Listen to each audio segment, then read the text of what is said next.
Hello and welcome to the Quibber channel. I am Jason, your host. How did I get on disability? On PIP, Personal Independence Payment. Well, it wasn't by choice. In 2019, I was classed as a reactive depression. This had been a long-term thing. I had been on employment and support allowance and incapacity benefit. And my doctor knew that I was bad, but I never went for the tests. I never focused on myself because I was looking after my wife, who was dying of cancer. After she died in 2018, she was my anchor. She was my reason for existing. She was the only thing holding my brain together. She was what kept me going. And when she was gone, everything fell apart and everything got worse. But I had been non-functional for work for many years. So I had not only the grief of losing my reason for living, my mum I'd just been diagnosed with early onset dementia, so the person who was the rock in my life, other than my wife, was also gone. And I was suicidal because 7 days after my wife died, I was diagnosed with bowel cancer. 7 days after she died, I was diagnosed with cancer. And I had to go into hospital and have 40% of my gastric system removed. I was at the mental point of, when they told me that the surgery had worked and that there was a good chance it could come back, but I was clear after the surgery, I was actually sad. I was hoping that the cancer would come back and I would die. That was my mental landscape, that I had lost everything, I had no reason for living, and due to PTSD that kicked in because my wife had died in the same hospital and I had witnessed it. I was in the room when they tried to bring her back and everything, and I was the one who said to them, "You can stop now. She's not coming back." I took that on myself because I didn't want the doctors to have that on them.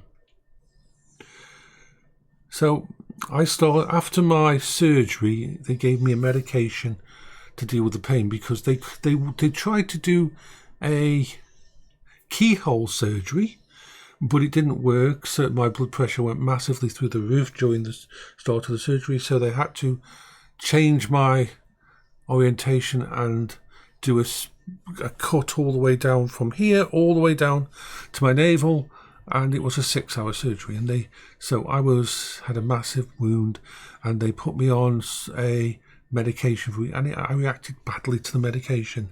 And as soon as I woke up, I started to. From that moment on, I couldn't sleep in any bed. I couldn't lay in any bed because whenever I lay down in a bed, I would replay my wife's death, the last 30 minutes of her life, in full audio and colour. And this progressed over time to the point where for many, many years I couldn't sleep on a bed. Even now, I sleep on a futon because I can convince my brain that it's not a bed. So I was reliving my wife's death 5 times a day. I was just been diagnosed with bipolar type 2, which means you spend most of your time in deep depression and you can spike up into highs or spike down into worse. So my entire life I was depressed. I didn't know this, but because it was just normal for me. It was my normal. I never understood why people smiled and laughed so much. And so I had that. I also had ADHD, and I was diagnosed with autism. Now, all these were official diagnoses over time, and I had 5 different healthcare professionals, from my GP to a therapist to a specialist in ADHD, specialist in bipolar. I had a senior psychologist helping me with trauma of cancer and all these things. And I was basically taken aside one day and said, I was struggling, and they knew I was struggling, and I was struggling with everything, and I was planning basically my death because we need to get you on PIP.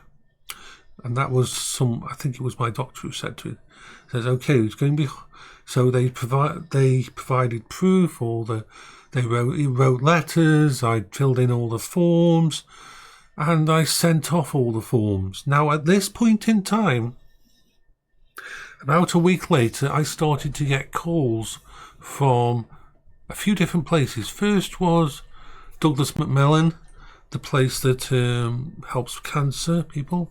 And the other one was my mental health care professional. And they were saying, every week they'd call me and said, have you had your denial form yet? Have the DWP denied your thingy yet? Because it was so well known that you would get denied and have to appeal that they all expected me to be denied. And this was the thing. This was the big eye-opener at the time, that as far as everybody was concerned, I was going to be denied. Even with all the proof, all the background, all the official diagnoses, they all believed that the way the government was, the way the DWP was motivated to get people, even back then, to get people off PIP and stuff like that I would be denied and have to go through thinking. They all said, let us know, and they always ended the call the same. They says, as soon as you get the letter saying that you can't have PIP, let us know, and we've got people, will contact people to help you deal with the appeal so you don't have to go through it. Wonderful, this was. How it happened, though, was really eye-opening to me. I was in the backyard, pottering around, trying to figure out what to do with my life. We had just started using we had started using technology and that as a treatment, and gaming and VR instead of the medication, which wasn't helping anyway. And it was starting to work, and I was just pottering around in the backyard. And I had the phone in my pocket because I was paranoid about missing a phone call. So I had the house phone in my pocket and the mobile phone in another pocket, and the house phone rang in my pocket, and I picked it up, and it was the DWP. And they said, and I was just there, oh God, they're going to tell me that I've been cancelled. I thought it had come in a letter, but they're going to actually let me know that I've got to start looking for a job. That's what my brain said. And they said, do you know, and I remember the word, it was, do you know that you have been flagged as severely disabled? I says, no. Says, we've just got the forms through, and it's been flagged on the system that you're classed as severely disabled. So, first of all, your PIP will be going through. You'll get a letter in a few days, and then you'll get an amount of money backdated for the amount. That's the first thing that says. Now, the reason I'm calling you is that because of your designation, I can classify you as severely disabled. And if I classify you as severely disabled, you will get another £60 per week on top of your money to help with disability and that. And he says, but some people don't like that designation and don't want us to put it on the thingy. But if you do, you can get this. And it was like, I've got no problem. I know how fucked up I am. And that is how I got on PIP. But everybody I talked to was expecting me not to.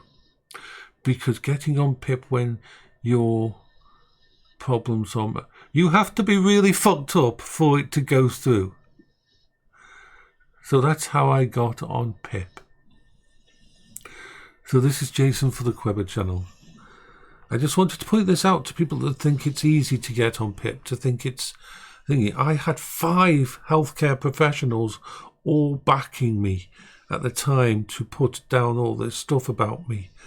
I had not only remission my problems with cancer, but everything else. And that it was not expected for it to go through. So this is Jason for the Quebber channel. I hope you're all having a wonderful day.